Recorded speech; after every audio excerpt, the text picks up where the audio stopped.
President Trump's Attorney General is talking about civil rights, freedom of speech, and political correctness on college campuses today. Chief Washington correspondent James Rosen tells us what Attorney General Sessions is saying and how it's being received. Good evening, James. Brett, good evening. Attorney General Sessions charged today that American colleges and universities have become, quote, echo chambers for political correctness, a shelter for fragile egos. Speaking at Georgetown University Law Center, Sessions lamented a recent incident at Kellogg Community College in Michigan, in which two students were arrested and briefly jailed for handing out copies of the Constitution on campus without a permit. Sessions also cited a recent survey of 450 colleges and universities conducted by the Foundation for Individual Rights in Education that found 40% of those schools maintaining speech codes that violate the First Amendment.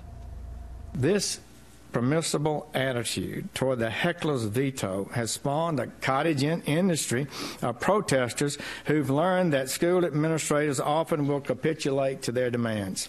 Protesters are now routinely shutting down speeches and debates across the country in an effort to silence voices that insufficiently conform to their views. President Obama's White House Communications Director Dan Pfeiffer tweeted, "Why is Jeff Sessions giving a speech arguing for free speech on campus while Trump is arguing against free speech on NFL playing fields?" And protesters outside Georgetown blasted Sessions on that score, decrying the president's criticism of NFL players who, to protest racism, have been declining to stand for the national anthem. Sessions told Georgetown law professor Randy Barnett the president has free speech rights too.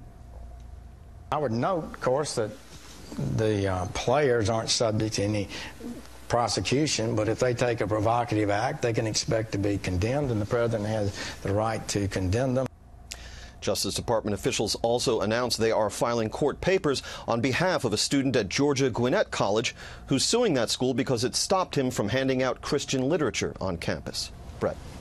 James, thank you.